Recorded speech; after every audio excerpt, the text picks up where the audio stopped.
எல்லாருக்கும் வணக்கம். நம்ம வீட்டுல யாரு பணம் சீக்கிரமா சேமிக்கிறாங்கன்னு பார்த்தா அதிகமா பெண்கள் தான். ஆனா எப்படி? என்ன சீக்ரெட்னு யோசிச்சிருக்கீங்களா? இன்னைக்கு அத பத்தி நம்ம சிம்பிளா பேசலாமா? முதல் விஷயம் என்னன்னா, புத்திசாலி பெண்கள் சின்ன சின்ன சேமிப்புல இருந்து தான் ஆரம்பிப்பாங்க. மாதம் பெரிய அமௌண்ட் கூட இருக்காது. ஒரு ரூ. 500 ரூ. 1000ன்னு சைடுல வச்சுக்குவாங்க. இது என்ன பெரிய அமௌண்ட்ன்னு நினைக்காதீங்க.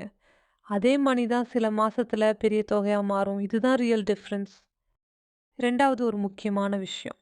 அன்னெசசரி எக்ஸ்பென்ஸ் கண்ட்ரோல் ஆஃபர்னா வாங்கணும், சேல்னா வாங்கணும் அப்படின்னு அவங்க ஓட மாட்டாங்க.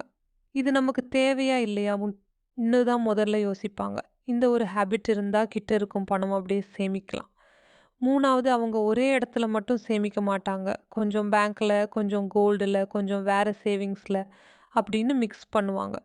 இதுல என்ன அட்வான்டேஜ்னா, ஒரு இடத்துல ப்ராப்ளம் வந்தாலும் முழு சேவிங்ஸ் சேஃபா இருக்கும். மிக முக்கியமான விஷயம். Future thinking. இப்போ செலவு பண்ணலாமா? இல்ல நாளைக்கு யூஸ் ஆகுமா? தான் அவங்க மைண்ட் செட். அதான் அவங்கள ஃபைனான்ஷியலா ஸ்ட்ராங் ஆக்குது. அதனால தான் சொல்றாங்க. பணம் சம்பாதிப்பது ஒரு கலைனா, அத சேமிப்பது ஒரு பெரிய அறிவு. இந்த ஹேபிட்ஸ் நீங்க ஃபாலோ பண்ணீங்கன்னா, நீங்களும் கண்டிப்பா ஸ்ட்ராங்கா நிக்கலாம். இந்த வீடியோ உங்களுக்கு யூஸ்ஃபுல்லா இருந்தா லைக் பண்ணுங்க, சப்ஸ்கிரைப் பண்ண மறக்காதீங்க.